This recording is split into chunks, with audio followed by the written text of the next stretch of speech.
Bismillahirrahmanirrahim. Innallaha wa malaikatahu yusholluna 'alan nabi. Ya ayyuhalladzina amanu shallu 'alaihi wa sallimu taslima. Shallu 'alan nabi Muhammad. Shallu 'alan nabi Muhammad. Allahumma shalli salatan kamilatan wa sallim salaman kama sayyidina Muhammadin billadhi tanhalu bihi uqadu wa tanfariju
cek.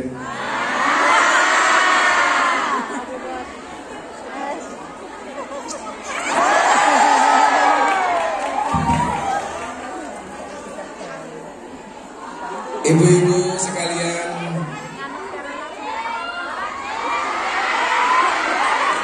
dan para mbak-mbak jomblo nawaitu, siapakah yang masuk kategori jomblo nawaitu? Jomblo yang niatnya nikah tapi nggak nikah-nikah. Ada juga jomblo sengketa, jomblo yang tidak jelas status kepemilikannya. Dibilang teman tapi dekat, dibilang pasangan tapi bukan.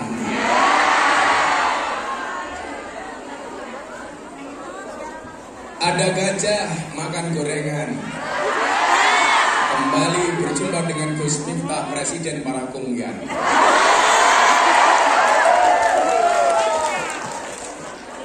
Makan gorengan, minumnya susu. Hai Kungyan, I love you.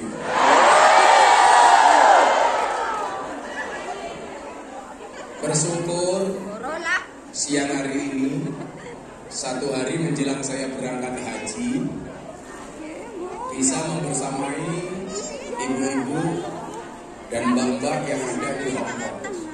Mungkin ini kunjungan saya di Hongkong paling singkat, atau bahkan ke luar negeri paling singkat. Tadi malam jam 7 saya masih menemani Pak Jokowi nonton konser band Gigi Anniversary sampai jam 9. Kebetulan Mas Arman Gigi dan lain-lain itu jamaah saya. Kemudian jam 12 saya boarding, jam 6 pagi tadi baru landing, dan sempat agak lama bertahan di imigrasi karena kebetulan petugas imigrasinya cewek. Lihat aku dia terpana. meminta saya supaya melepas tali ikatan rambut saya karena katanya fotonya gondrong, rambutnya pendek. Begitu saya buka talinya, dia histeris. Wah.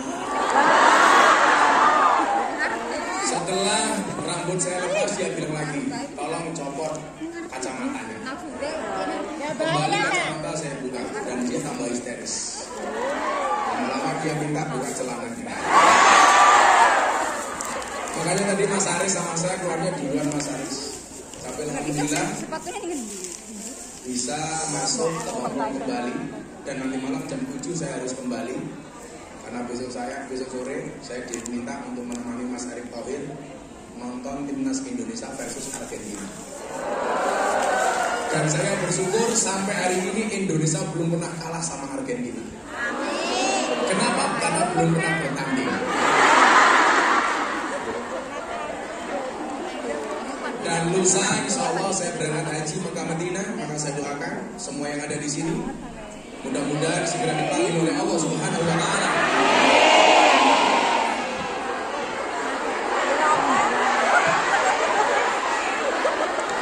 Untuk haji dan umroh.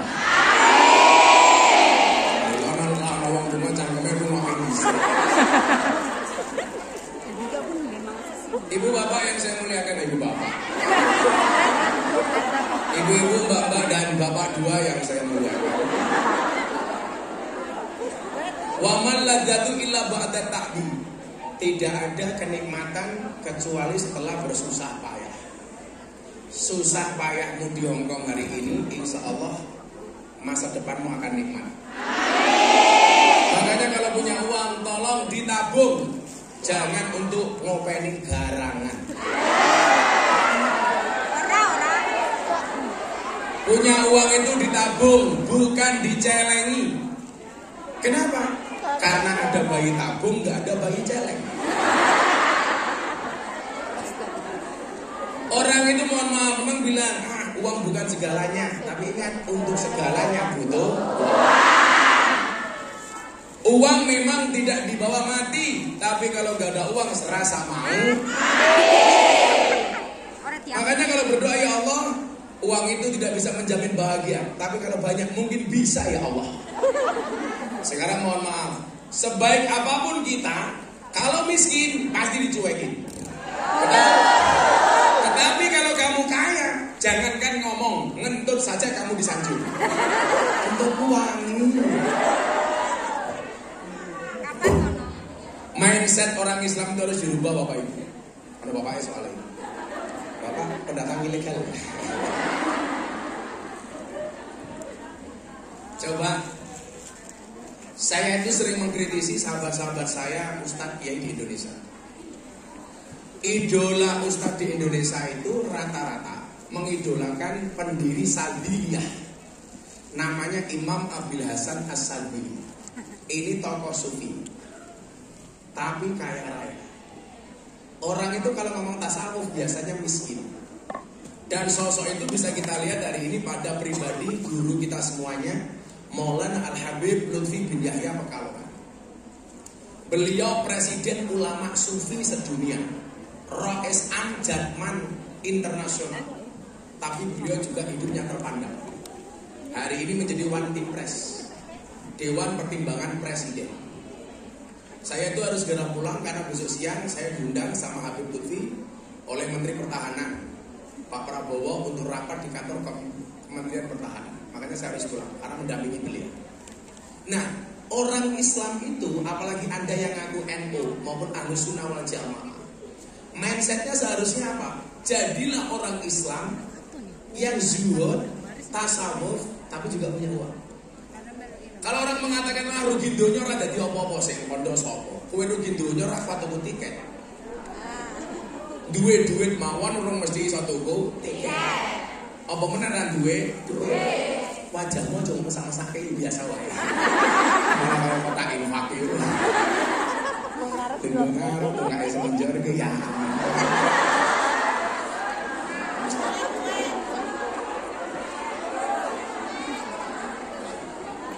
Keringgingan, ya, tanda kamu masih punya kaki. Kalau kamu pengen kakimu nggak keringgingan gampang, ya nggak nggak usah punya kaki. Makanya saya sering bilang apa? Bersyukurlah walaupun dengan sandal jepit yang kamu miliki. Kenapa? Karena di luar sana masih banyak orang tidak punya kaki yang sandal.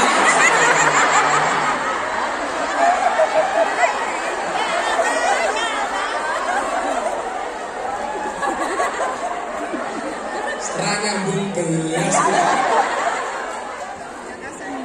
Itu namanya jaka sembung bawa golok, banyak kublok. Apa bu? Oh panas. Kalau kurang panas gampang dimarahi, pasti panas. Emosi itu. Ini tadi pagi kan saya bahas teori tentang madu. Jadi madu itu, gue udah kursi gini kok yuk.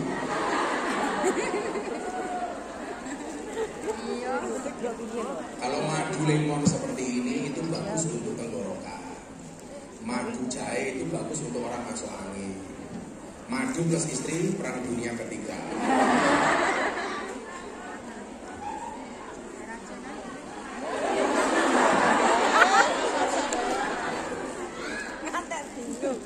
Iki nuris loh ngomong kira-kira kalau masalah lemu kok apa? Kok diselam. Mbak, itu panik. Mbak, lewatkan pintu darurat. Nggak muat. Lewatkan pintu darurat yang terakhir. Kita akhiri pengajian siang hari ini.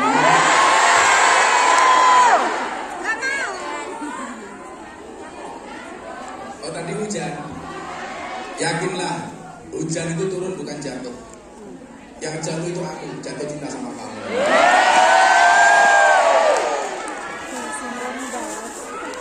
Cuaks. Hujan pergi meninggalkan genangan. Gus Miftah pergi meninggalkan kenangan.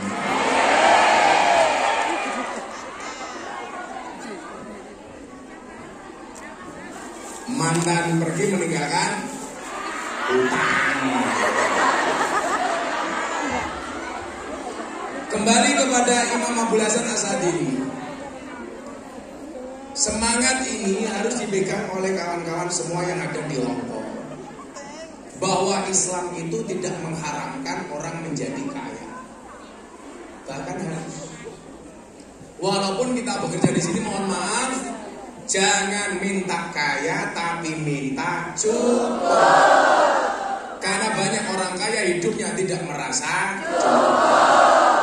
Mintalah tenang, jangan minta senang. Karena banyak orang senang-senang hatinya tidak tenang. Makanya saya ciptakan pengajian seperti ini.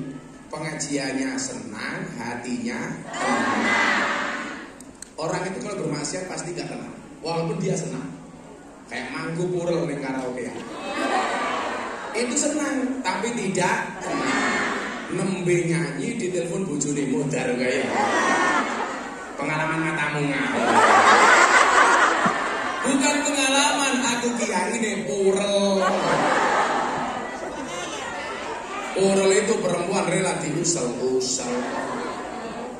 Makanya saya bilang, jangan malu terlihat miskin, tapi malulah ketika pura-pura kaya. Ada nggak kungyak yang pura-pura kaya? Kayaknya mas-masan di kabeh bonus imitasi. Oh ya teko. Ya melu guyu. Jilbabe abang.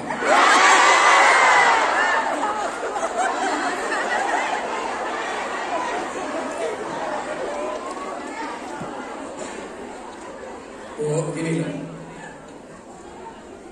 Kan tadi pagi saya bilang sama sesi pertama, kita tuh malu kalau bekerja kotor. Mungkin pekerjaanmu banyak orang menganggap sebelah mata. Ya kamu gak usah khawatir. Kenapa mereka memandang sebelah mata? Ya mereka matanya musisi. Maksudnya apa? Bukan KPC. Yang berfungsi matanya cuma satu. Jadi selalu saja memandang orang lain dengan penuh kebencian, hina. Jadi kalian ngosek WC. Saya jawab, ternyata ngosek WC itu lebih terhormat. Walaupun tangannya kotor, hasilnya bersih. Sementara banyak pejabat hari ini berdasi tangannya bersih tapi hasilnya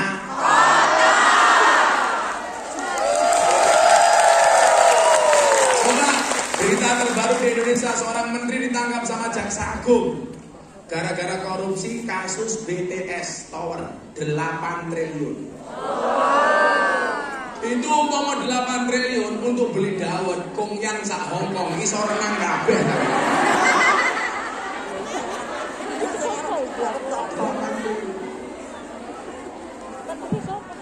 Ya duit kabeh yo. Mosok campur sempakmu. Paman duit kabeh apa ora. Maksud saya apa, Ibu? Mungkin pekerjaan kita tidak menghasilkan uang yang banyak, tapi berkah. Sementara pejabat yang korupsi uangnya banyak, tapi tidak berkah. Apa artinya uang triliunan, tapi berakhir di penjara? Dia mencoreng sejarah keluarganya. Besok anak cucunya akan mengingat bahwa mereka tercantum sebagai keluarga koruptor. Tapi Anda yang kerja di sini dengan ikhlas. Ikhlas itu seperti keset, diinjak-injak tetap welcome. Ikhlas itu gak boleh mengeluh. Ikhlas itu harus diam. Karena kalau ngomong namanya iklan. Tapi mohon maaf, keringatmu, jerih payahmu, banting tulangmu, tangisan, tetesan air mata dan bahkan mungkin darahmu akan dikenang oleh anak cucu. Begitu uang yang kamu dapatkan dari Hongkong, kamu transfer ke Indonesia ke anak kamu, anakmu menjadi orang sukses. Kesuksesan anak itu berangkat dari tanganmu sing nosek WC ning Hongkong. Kesuksesan mereka berangkat dari kamu nyewoi.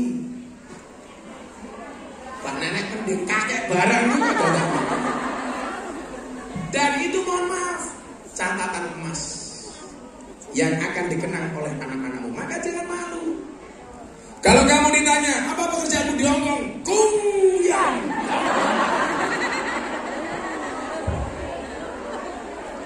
Enggak malu, enggak.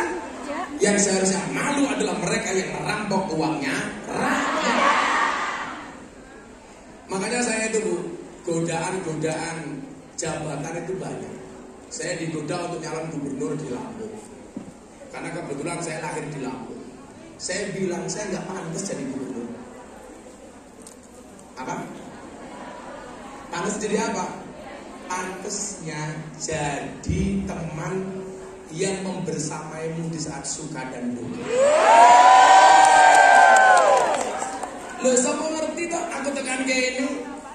Kowe mau mangkat rene oke masalah hatimu sumpah. Bar diamuk karo bojomu ning Indonesia. Apa krungu bojomu ning Indonesia diuntang karo codot-codot wedok?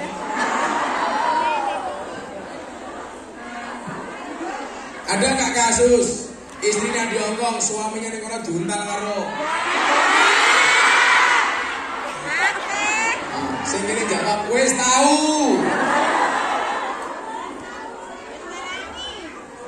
Sakitnya tuh di sini, di sini. Maka Ibu, mohon maaf. Coba diingat ya. Jika musibah membuat Anda semakin dekat dengan Allah, itulah nikmat. Tapi jika nikmat membuat Anda semakin jauh dari Allah, itulah musibah.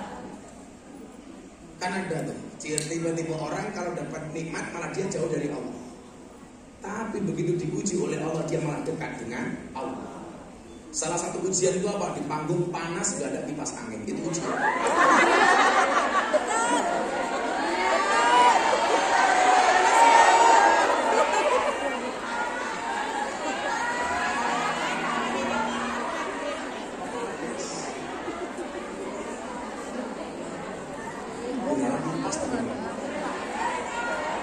Kayak lagi kipas mati, kayak duduk-duduk.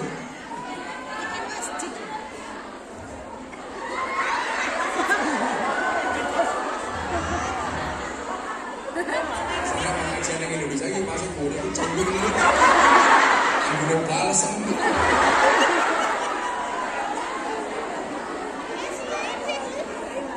kan 15 orang. Nah Ibu, Mbak, Allah itu kadang-kadang pengen berbicara dengan kita. Itu di saat Allah memberikan ujian dan musibah kepada kita. Ini melanjutkan tema yang tadi pagi. Yang tadi pagi hadir berapa orang ini? Jiro lu pakmor itu lu sama sepuluh. Paling ini mau semangat kedua nggak kurang gue tiket paling.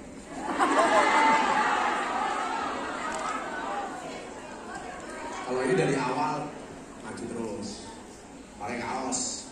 Pas tinggal susu gambarnya Gus Miftah. Malah takon piye rasane Gus? Sing rasane ya kowe. Piye rasane Gus?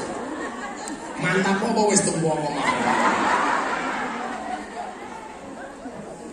Sengaja supaya menyembuhkan hatimu yang terluka.